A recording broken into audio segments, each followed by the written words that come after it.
Okay, this is Path of the Just, chapter 19, and we are going to be dealing with the elements of chassidus, or piety, elements of piety. To redefine the concept of piety, it cannot be defined as piety. Of course, we would call it here, you would think of someone who is very austere, religious looking. That's not what we're talking about. We're talking about somebody who's taken it to the next level, who's living above and beyond the call of duty. In chapter 18, we dealt with the trait of chassidus and piety, and that is, what does it look like? How does it sort of manifest itself? Well, here we're going to talk about elements, different from traits, in the fact that we're going to actually look at the different divisions of saintliness or chassidus or piety. There are three really primary elements that the Ramchal lays out in chassidus. And the first one has to do with the chassidus in your deeds, your intention. What do you do in your deeds? And the second is the decorum and emotions that are applied to the actions or the deeds. And the third would be the intent one should have while performing the deeds. Now, we're talking about mitzvot that are performed that the sages of blessed memory have never put on the people to say you have to perform it with the deed and how it's carried out and what are you thinking during that time. This is about taking and attaching to the higher spiritual value of a mitzvah, right? The first element of chassidut in deeds, and is what we'll talk about first, is divided into two subdivisions, and that is that which concerns your action between God and yourself, man and God, and the second is the actions or deeds that we have that are connected to other people. Now let's first look at the deeds between man and Hashem, this first subdivision. In the element of chassidus, or piety, one who really begins to express higher levels of saintliness or piety, he first sincerely examines everything that he does for the sake of heaven. When he does things, it is to truly connect to Hashem. He does it because of Hashem. He's not doing it to get him, what's the word for get out of jail free card, right? I mean, look, of course, a righteous person has fear of heaven, right? Fear of Hashem, but it's not just about getting out of going to hell. This is about wanting to do a mitzvah at such a high level that you ward off any possibility of punishment because the mitzvah was not done properly. And so it's at a whole nother level. And I gave the example last week of those in the Haredi community. You'll see a Chacham of Torah sit with his glass of water or his bread, and before he eats it, he's sitting and just thinking thinking about what he's getting ready to do. He's contemplating something very simple as drinking a glass of water and doing the bracha over the water. And that when he does the bracha over the water, the bread, that he's actually meditating on the spiritual Kabbalistic understanding of what that water and bread means to him. That is one of the elements of a chassidus for a man who is really focusing on what is Hashem attempting to show me in this. Now, the sages of blessed memory give a name to this category, talking about the auxiliary elements of a mitzvah. That is, these non-essential details that are the sages of blessed memory have called the auxiliary elements of a mitzvah, meaning that halakha does not require you to do these things. doesn't require you to spend time meditating on a glass of water. I mean, you're thirsty, you want to drink water, say a bracha over it and drink it. But at the same time, there are auxiliary elements of a mitzvah, meaning that when I get ready to give charity, I'm actually thinking about the implications of what that charity is going to do. Here's a good example. If I give charity and I give it for the purpose of just helping that individual out at that time, giving them money to buy food, that's great, and it's to your credit. But at the same time, you're looking at the fact that hopefully, if you help this person out because of the sake of heaven, this will be kiddush Hashem. This will be like sanctifying the very name of God in front of this person. And by sanctifying the name of God, not only are you elevating your own neshama, but you're elevating the neshama of that other person. It's looking at it at deeper levels. So the Chassidim that is examining the deed between himself and Hashem is one who seeks to go beyond the call of duty. It must be nothing and the duty must be nothing but lavish in completing all the details of the mitzvah. So the idea is to not skimp on one minor detail.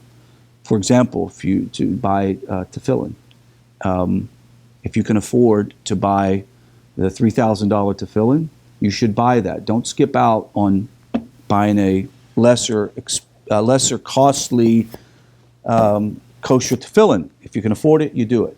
So that is the idea. The next is the deed between man and his fellow, which is just as important, because in reality what we've learned from Kabbalistic ideas is that we are, the Creator's made us to receive, but the receiving element also has an outflowing element, and it's how we conduct ourselves with our fellow. It's not just being kind to your fellow because it's convenient. Every one of us can be kind to another person in convenience, especially if the person you like a lot. It's very easy to do. But to be kind to someone that you don't know, that you don't owe anything, and that person doesn't owe any interest in your life, to be kind to them is chassidus. This means you really examine even your facial expressions in public, so as not to give off a negative vibe to another person. This is chassidus indeed toward your fellow.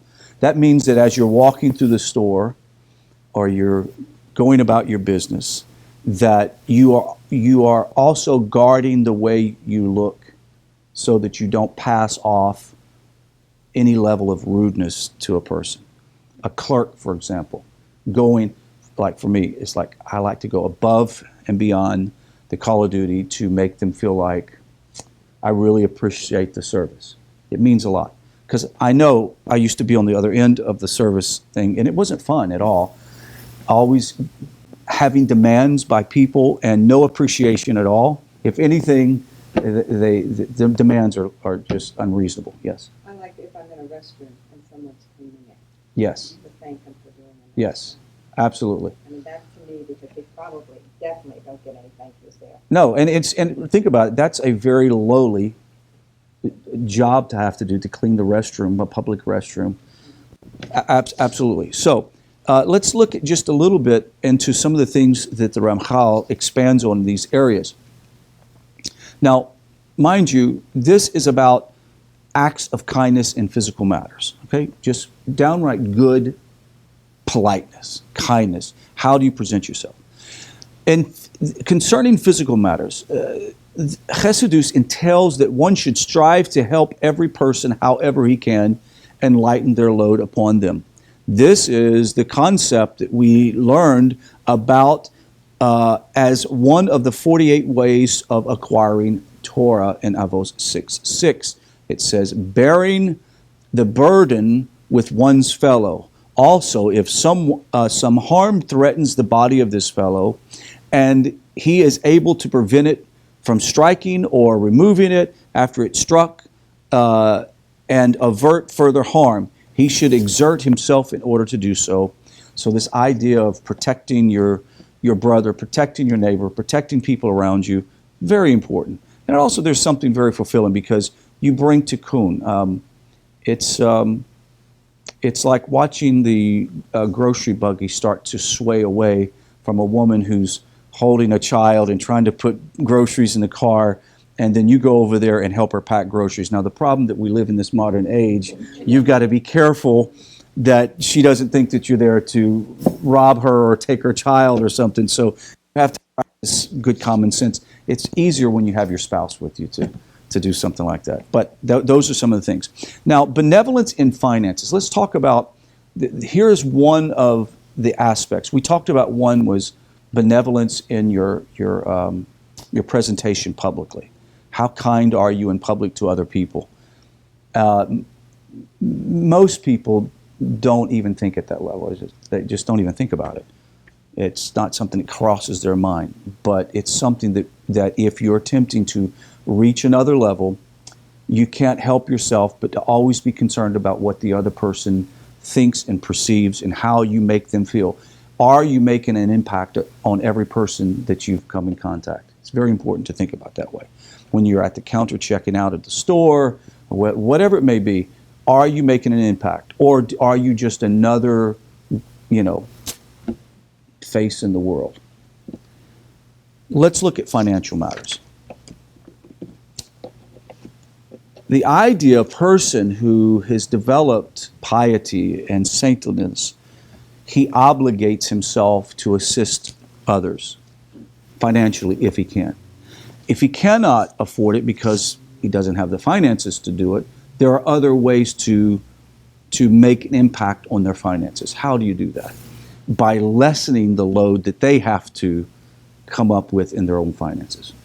Doing work, doing some kind of service that helps out. Those are ways of lighting the load for another person.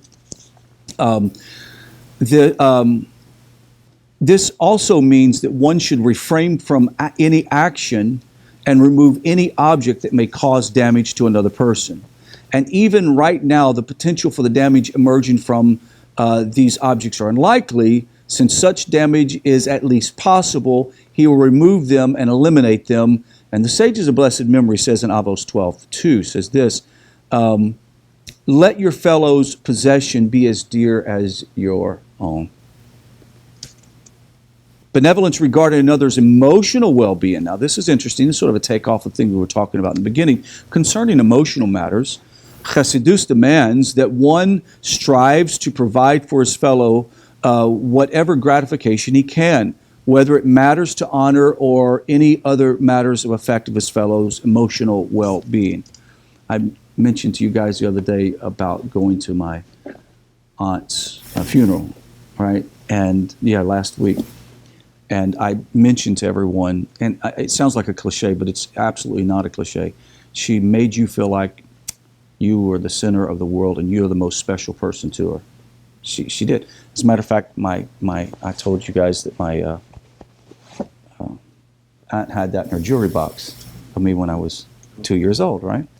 And so I was thoroughly convinced that I was the most special nephew, right? And so as I was talking to the rest of the family members, I realized, doggone it, that's not the case. Everybody felt that way.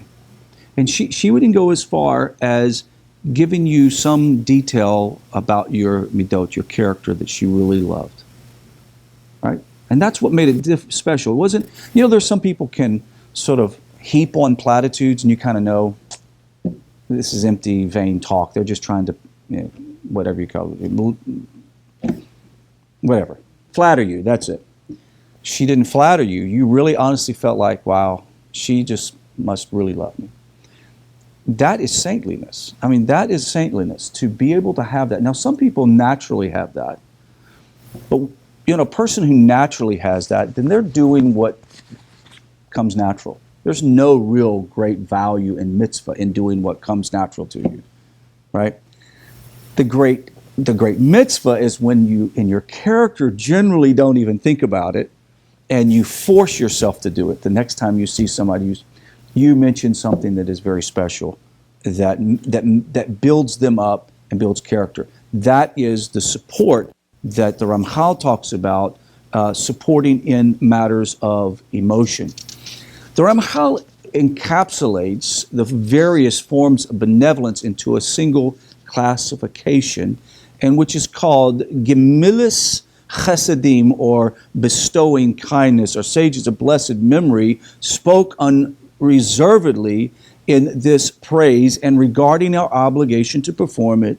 Also include in this category is the pursuit of peaceful relations between people, which is a facilitator or an all-encompassing goodwill between all people and their fellows. It is not a positive trait to be the one who's always stirring up the problems between people. We should be peacekeepers. Having clearly defined both the subdivisions of chassidus, indeed, between man and Hashem and man, the Ramchal cites proofs of his examples, and we'll go through a couple of these. For example, in Tractate Megillah, chapter B'nai Ha'ir 27b, the sages state in the following this example, that Rav Zakai inquired of him on the account of which meritorious practice have been attained longevity. He asked him, he says, how have you practiced this for so long, right? And what does he say? I've never even urinated within a pace or two of a house of prayer, right? You think, it sounds a little silly, but there's no public restrooms at the time, and public urination was that's how it was done. He says, I never even coined a nickname of my fellow. We love to pick on each other and call each other nicknames and all those things.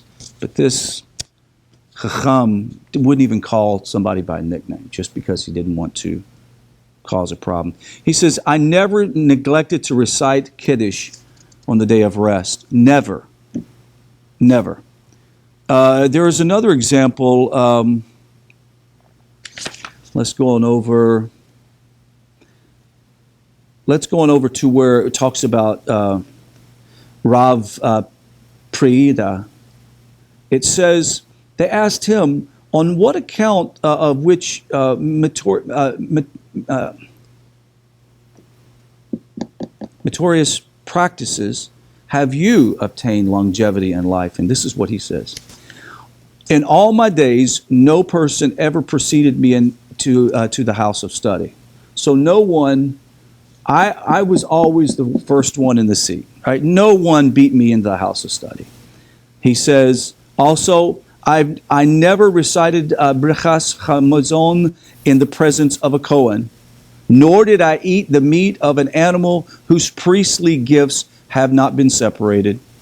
This is a guy who just goes one up. There was no requirement of him to do this. I like the one Rav that says that he never ever uttered a negative word in his own home. Never uttered a negative word in his house. That's what gives him great longevity. Let's see. Rav Nechunya says, they inquired to him and asked him, on account of which meritorious practice have you attained longevity? He said to them, in all my days I've never derived honor from the shame of my fellow, nor has my fellow's curse climbed with me into my bed. And the Gemara there explains his first practice. Rav Nechunya never derived honor from the shame of his fellow, as in this following story involved Rav Huna, who was carrying a spade on his shoulder, and Rav Chana bar Chanilai came along and attempted to lift it off him. Rav Huna said to him, if you're accustomed to carrying such utensils in your own hometown, then carry my spade. But if not, because of your town, would you consider it demeaning to carry a spade on the street? Then do so. Do not carry my spade, as deriving honor for myself through is not agreeable to me. So basically it's saying this. Carry my spade if you carry a spade in your town. But if you're doing this to honor me and yet I'm going to dishonor you by you carrying the spade. Don't do it. I mean, look, what do you try not to do this? Ugh, seems a little over the top, right? But do you see, this is piety, this is saintliness, this is taking it to another level. But are you robbing him of doing a mitzvah? By him wanting to help you out? You could be saying that. You could be saying that. Like the idea, it's tough. It's tough because here's some examples. You know, when a Torah scholar, rabbi, walks into the room, no matter how old he is, we should stand, right? It is said that young great chachams of Torah, when they were teenagers, that the elders would stand because they were so bright in understanding Torah and wisdom, and they practiced it. Even though we would know, for example, Rabbi Greenbaum would not want you to bestow levels of platitudes on him, we should at least do the things that will not embarrass him, right? Because, you know, he's not one of these guys that like you to build him up and put him on a high ladder. But at the same time, it's good that we do the small things. We stand up when he comes in the room.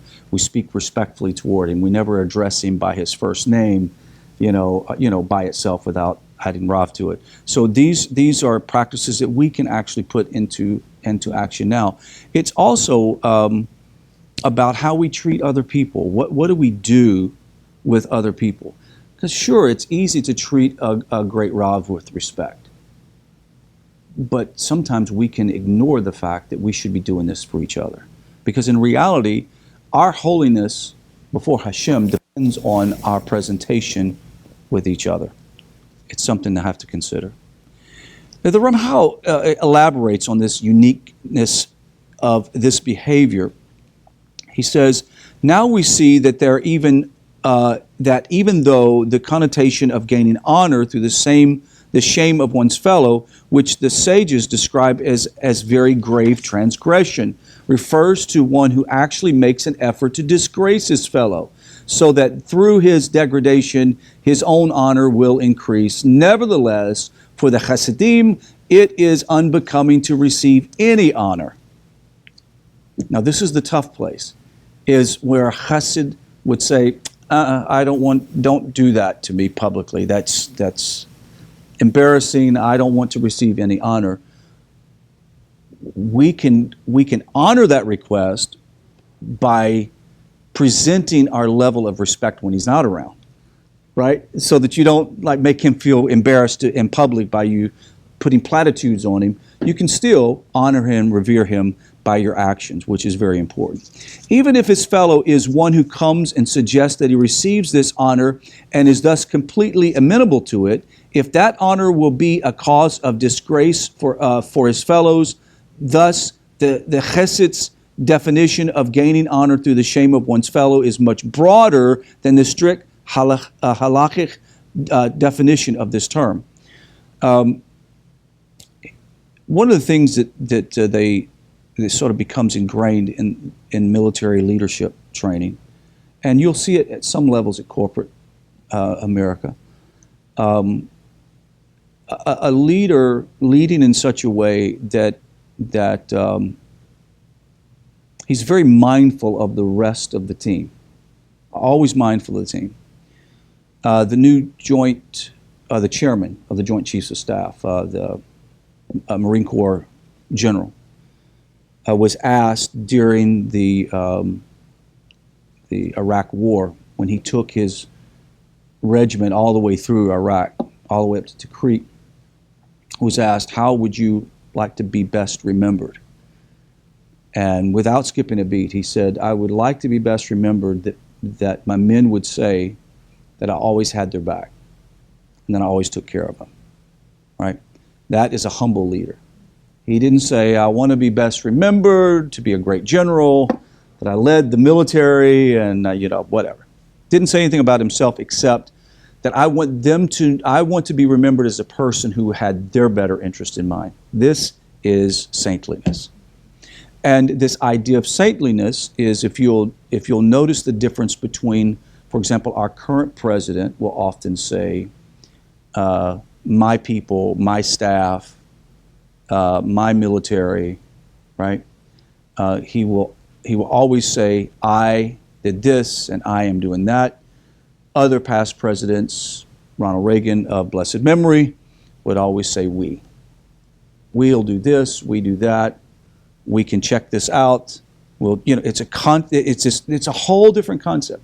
It was about not putting myself up at the top when you realize that you are nothing without your staff. You're nothing without your wise counsel. And a good, humble leader is one who will use this concept of we. And it just, to me, it's distasteful when a leader's constantly talking about I will this and, I'll direct my staff and these are my people, almost like they're subjects. It's tasteless. The final illustration of chassidus indeed is spoken of. Rav Zaira expresses a similar idea when asked why he merited longevity. Oh, this is the one I was talking about. He answered, in all my days, I never expressed displeasure in my house, nor did I ever walk in front of someone greater than I, nor did I ever think about Torah matters in streets containing filth. Wow. Nor did I ever walk 4 amos, or a measure of distance, without studying Torah, without wearing tefillin. Nor did I ever sleep in the study hall, not a regular sleep nor a nap. Nor did I rejoice in the stumbling of my fellow, nor did I ever call my fellow by his nickname. Thus you have been shown examples of deeds of chassidus that are manifestations of all the ways of chassidus or saintliness in deeds that we mentioned from above, both in the fulfillment of mitzvahs and in relations with others. The sages explicitly advised about both components of chassidus indeed, and that is, they say, the sages of blessed memory, the Rav Yehuda says, one who wishes to be a chesed should fulfill the matters of the tractate brachos. Thus this is advice for attaining the chassidus that is between man and his creator, since the tractate deals with blessings and prayers toward the creator. The Gemara continues, others say we should fulfill the matters of the tractate Nezikim. This is advice attaining to the chassidus between man and his fellow. So they're talking about, if you really want to get it down, there's 2 areas of Torah matters to focus on, or tractates to study. So tractates of bracha, blessings, and also the tractate that deals in the Gemara how to associate with others, which I also would say that the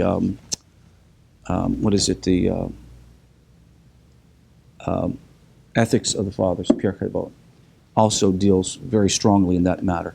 The Gemara concludes, and some say he should fulfill the matters of Tractate Avos.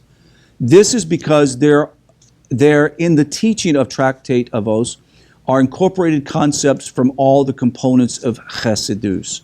I tell you what, we're going to conclude this class at the next subsection called Gemilas Chassidim, and we'll pick that up next week in the class.